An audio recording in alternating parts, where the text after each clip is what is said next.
Good evening. Julie O'Rourke, 1065 Wallen Lake Road.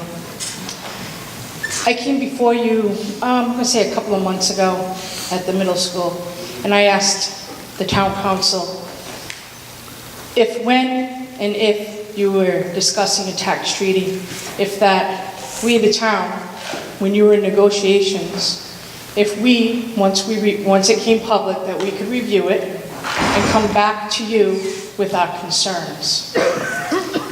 Do you all remember that? And I think you agreed and voted on it that you would.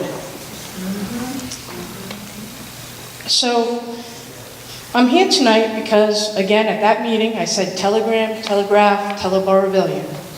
So I stand here tonight because I've heard through the grapevine, and I don't know if it's true, it's rumor, that many of the town council members here tonight are willing to vote on this tax treaty tonight. You're willing to sign your name. And I have concerns about that because I have some concerns with the tax treaty that should be addressed by the town council before any tax treaty is signed. And I believe many of the members here, the voters of this town, the residents, also have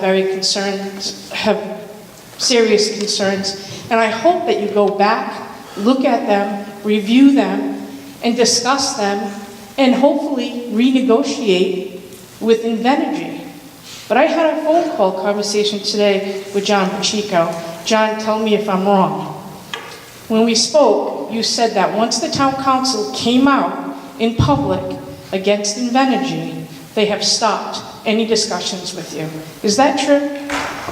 They haven't been receptive. They haven't been receptive. So my question is, and this is what scares me and really upsets me with the town council, is that this tax treaty has some issues. And you know, I'm just a regular person. I don't have the education that all of you have. And I've been relying on my fellow residents to help me in this process. But I can see that, and I've been relying on them to help educate me. And this concerns me that our concerns are not going to be heard or negotiated within this tax treaty. And this is why I personally believe that we need to stop, sit back, and look at this tax treaty and not vote on it today or tomorrow or the next day. We need to really seriously listen to your constituents and our concerns. So with that being said, I'm going to read a portion of what I'm concerned about. Many things, but this has been what I've been given to read tonight. It does not appear that the subject of local emergency response capabilities related to potential fires, chemical spills, explosions, medical or other emergencies have been addressed within the proposed tax treaty. This may be due to different jurisdictions to have a say in this portion. If that is the case, there should be a clause in the tax treaty which stipulates that the tax treaty becomes effective only when Clear River LLC reaches agreements with the other districts or entities as necessary in regards to local emergency response operations. As it's been spoken about many times before, the town does not have the resources, staff, or expertise to deal with a major explosion, a gas leak, ammonia leak, etc. Some may say, well, Ocean State Power Plant has not had any major issues. But that is not an appropriate reason not to address this. The required level of local emergency response teams may not have been a point of emphasis when the Ocean State Power Plant tax agreement was signed. But it seems lately that there has been one gas leak after another, one explosion of a natural gas pipeline after another, one chemical spill after another. Regardless of how the agreement with Ocean State Power Plant was handled with respect to the emergency response requirements, I believe we know more today than we did years ago. This is an area that the town and the town council should not ignore. If the tax treaty is, as you say, being signed to protect the town, then this issue should be addressed in the tax treaty. Once a tax treaty is signed, the town will have no recourse, no do-overs.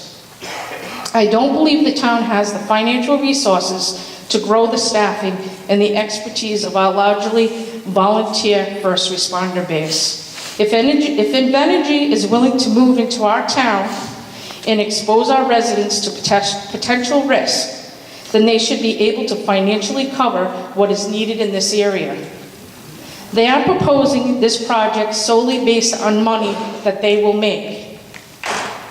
As we all know, they selected this location due to its location in regards to a natural gas pipeline in the electrical grid.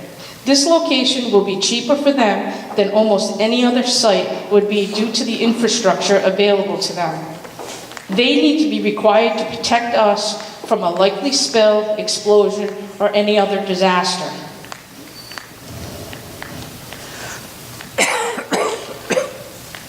Do not take their word that they will address this at a later time. Make them be responsible for our safety. This is another example of why this is not the right time to sign the tax treaty. Please consider that perhaps not everything has been considered for inclusion in the tax agreement that should have been. Be open to the idea that we all want what is best for Burrillville.